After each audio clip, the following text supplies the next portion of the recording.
Hello and welcome friends to come back my channel B lifestyle. दोस्तों, आज के video में हम देखेंगे कि जीमेल एंड ईमेल आईडी में क्या फ़र्क है। ईमेल करना यानी हम किसी को मैसेज या लेटर भेजते, जिसे ईमेल आईडी कहते हैं। पुराने ज़माने में ऐसा नहीं होता था।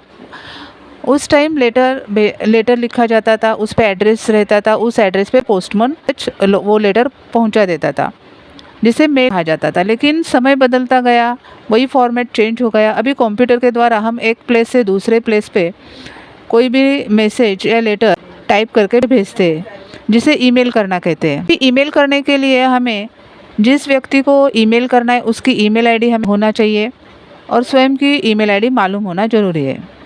ईमेल आईडी में दो चीज़ें होती है, एक होता है यूज़र नेम और दूसरा होता है सर्विस प्रोवाइडर। @ के बाद जो नाम लिखा रहता है उसे सर्विस प्रोवाइडर कहा जाता है और शुरू में जो रहता है @ के शुरू में उसे यूज़र नेम कहा जाता है। जैसे कि पहले के ज़माने में मेल लिखते थे यानी लेटर लिखते थे, तो उसमें भी एड्रेस रहता था। तो वो जो एड्रेस रहता था पुराने ज़माने में लेटर पे, वो आज के ज़माने में जो हम ईमेल भेजते वो हमारा यूज़र नेम हो गया। और पुराने ज़माने में हम जो लेटर भेजते थे उसके लिए हम किससे मदद लेते थे वो लेटर भेजने के लिए, जैसे कि इंडिया पोस्ट हो गया या फिर ECIT, ये प्राइवेट कंपनी है, इससे हम मदद लेते थे। इसके द्वारा ये लेटर जिसको हमें भेजना है वो भेजते थे।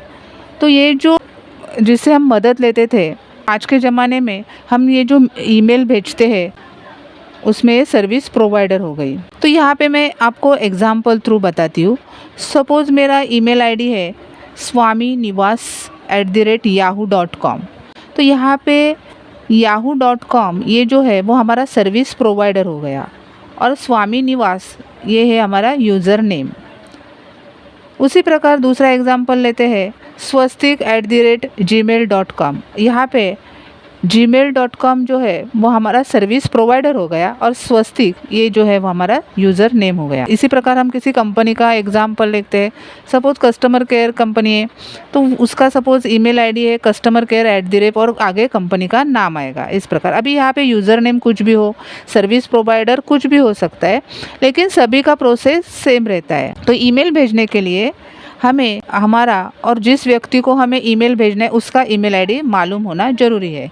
इन शॉर्ट, ईमेल आईडी एक वर्चुअल आईडी होता है, एड्रेस होता है पर आप लेटर या कुछ भी मैसेज सेंड कर सकते हैं या रिसीव कर सकते हैं।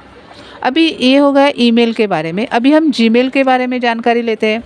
जीमेल एक गूगल की सर्विस है, प्रोटेक्ट है, जिसके द्वारा हम ईमेल भेज सकते हैं या किसी से ईमेल पा सकते हैं।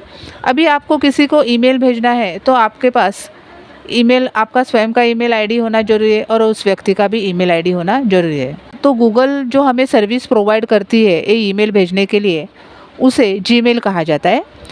gmail.com ये गूगल की सर्विस प्रोवाइड का नाम है, ये गूगल का ही प्रोटेक्ट है। तो जब भी हमें किसी का मेल आता है तो उसमें लास्ट में लिखा रहेगा कि @gmail.com, तो समझ जाना कि ये गूगल द्वारा ईमेल सर्विस प्रोवाइड की गई है। यहाँ पे एक सिंपल कॉन्सेप्ट होता है। जीमेल एक ईमेल सर्विस प्रोवाइडर है, प्रोटेक्ट है, जिससे आप ईमेल भेजने की सर्विस पाते हैं। तो यहाँ पे आपका जीमेल और ईमेल के बीच में का डाउट क्लियर हो गया होगा। इसी को मैं आसान लैंग्वेज में समझाती हूँ। जब हमें किसी को फ़ोन लगाना रहता है तो हमारे पास फ़ोन होना ज़रूरी है और उस व्यक्ति के पास जिसको हमें फ़ोन लगाना है उसके पास भी फ़ोन होना ज़रूरी है। तो यहाँ पे फ़ोन जो है वो हमारी ईमेल आईडी हो गई।